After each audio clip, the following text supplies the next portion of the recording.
Você veja, né, esses ataques ao Lula, e ele não tá assim todo bonitão, não. Não tá bonitão, não, queridos. E a coxa? Durante um evento no Recife, o presidente Lula, ao lado da governadora de Pernambuco, Raquel Lira, ouviu vaias de sua própria militância e foi cobrado pela categoria dos enfermeiros.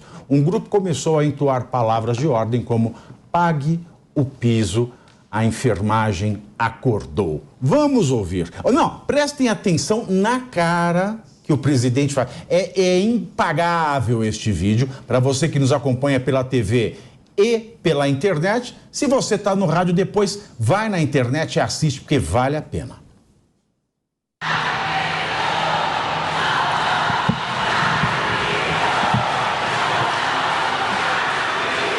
Boa tarde, Pernambuco! Eu quero um boa tarde bem caloroso. Olha, depois, né, após a convidada agradecer a presença de Lula e da governadora, uma vaia tomou conta do Recife. Acompanhe.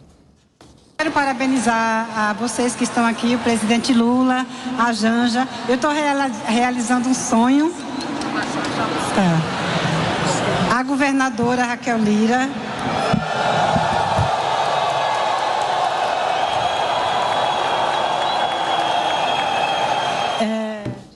Olha, não, vamos ver mais a última sonora. Diante dessas vaias, o Lula deu uma bronca nos petistas que estavam ali presentes. Vamos ver. Quando vocês estavam vaiando a governadora, vocês estavam me vaiando.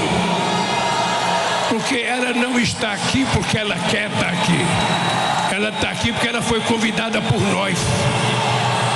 E eu queria dizer para vocês que seria tão importante se as mesmas pessoas que têm liberdade de vaiar a governadora num palco nosso, convidado por nós, poderiam ter vaiado o Bolsonaro durante 4 anos que ele teve na presidência da República.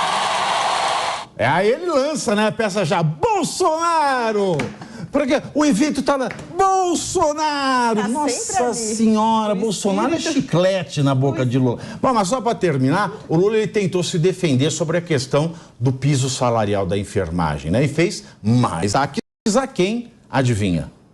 Bolsonaro. A Bolsonaro. É uma ação que está na mão do ministro Barroso. O presidente da República não pode atropelar a decisão. Quem fazia isso era o boco roto do Bolsonaro, que ficava xingando a Suprema Corte todo dia. Não. Eu quero respeitar a decisão. O Bissoli, ele quer respeitar a decisão. E a decisão que proibiu o orçamento secreto, ele deu um jeito de fazer outro orçamento secreto. Não, pior, não é só orçamento secreto, é impositivo. Porque ainda o orçamento secreto não era obrigatório se não tivesse dinheiro. O jeitinho que ele deu foi de aumentar as emendas obrigatórias, aquelas que obrigatoriamente têm que ser cumpridas. Os deputados estão adorando isso. Foi melhor. Para quem recebe, foi melhor que o orçamento. Que é a garantia do pagamento. Ou seja, se o orçamento secreto foi proibido, foi declarado incondicional, uma coisa ruim, ele conseguiu criar um monstro pior que o orçamento secreto. E as enfermeiras, ó. Exatamente. E aí? E Pavinato, só voltando aqui ao primeiro vídeo, gente, como o meu coração sabe o que eu vi na cara do Lula? Começou a amolecer meu coração de dó, mas aí eu vi, não, calma aí, é o Lula. E depois que eu vi o terceiro vídeo, eu falei, gente, olha a diferença do primeiro mandato dele para o segundo. Ele não está acostumado a receber vaia, ele não está acostumado a receber essa pressão popular. Então é incrível essa mudança geral que ele está sentindo de várias outras coisas também, não é o mesmo país. Então Lula está se sentindo pressionado, né? Mas eu acho que também não é só aí entrando junto com essa vaia que as enfermeiras e os enfermeiros fizeram, tabela do SUS, tem uma lista aí de exigências que eles têm que fazer para dar um pouco de dignidade para o país. E Lula, se acostume, Lula, porque agora você vai ser cada vez mais vaiado na rua se você não começar a cumprir as suas promessas de campanha. Afinal de contas, né, Marcelo, a picanha já foi esquecida. A poesia de ontem foi ele filmado falando abóbora com uma abóbora na mão. Né? Olha, o povo vai comer abóbora, vai comer mandioca, vai comer tomate, o povo vai... picanha não passou ele não passou no setor de frigorífico do supermercado. Ele ficou só lá no hortifruti. Aí o povo foi lá no hortifruti, olhou o preço das coisas, só conseguiu levar mandioca. O grande problema, eu não sei se vocês já tiveram a oportunidade de assistir um discurso do Lula, pessoalmente. Tiveram? Claro. Eu tive. Desculpa. Eu assisti um discurso do Lula aqui na Avenida Paulista. Ele é bom de discurso. Na festa da posse, da vitória? Não foi esse, não. Fala a verdade. Vamos falar... Não, calma aí. 78. Com essa gravata, eu acho que tava lá. Mas até eu explico. Eu estou querendo resgatar a cor vermelha que pertence a muitas casas dinásticas da Europa. Aliás... Foi roubado pela esquerda a cor vermelha. Brasil... Continuando. Brasil é cor de brasa. Brasil é cor de brasa. E o Brasil se chama Brasil por causa do pau-brasil, que é a madeira cor de brasa, a madeira vermelha. Deixa eu só complementar a questão do discurso. Eu não assisti esse discurso aqui 20 anos atrás. Acho que 2002, 2003, 2002. Eu vi o discurso dele aqui. Nunca fui de esquerda. Mas eu ouvi o discurso dele. Ele é bom no discurso. Mas ele deu um comichão. Ele começa a falar, ele induz as pessoas, porque ele seduz, cria a sensação de que ele entende o sofrimento dos outros. Essa é a questão. E todo mundo ali estava hipnotizado. Eu olhava para os lados e, mas não é possível. O que está acontecendo? Por qual razão eu estou falando isso? Porque ele acha que esse discurso que ele faz agora vai se reproduzir, porque a realidade é outra. Ele não consegue mais passar para ninguém nenhuma sensação de que ele entende o sofrimento dos outros. Porque você tem vestígios, você tem registros, você tem frases que ele falou, você tem as ações dele e ele se demonstra totalmente contraditório. O que está ocorrendo? O discurso dele não se aplica à nova realidade. Ele é um cara de um tempo que não está conseguindo acompanhar o tempo atual. É o presidente que venceu? Seu formato está vencido. O formato dele está vencido. Mas isso não significa que o formato dele está vencido, o que ele fala tem substância. Naquela época era sedutor, agora não é mais. Por isso que ele precisa de todas as formas, essa é a conclusão que eu quero chegar. Ele precisa de todas as formas, para tudo que ele fala ele diz Bolsonaro. Por qual razão? Porque ele só consegue sobreviver nesse discurso antigo se ele tiver um elemento de ódio para juntar uma galera que vai dizer... Faz de conta que eu estou acreditando no que ele fala. E vamos combater o inimigo. Mas, professor, o senhor falando aí dos discursos, eu também analiso todos os discursos possíveis. Veja se você entendeu comigo, fala a tua fala. Você acha, porque o que eu compreendi Lula é um parasita político de Bolsonaro.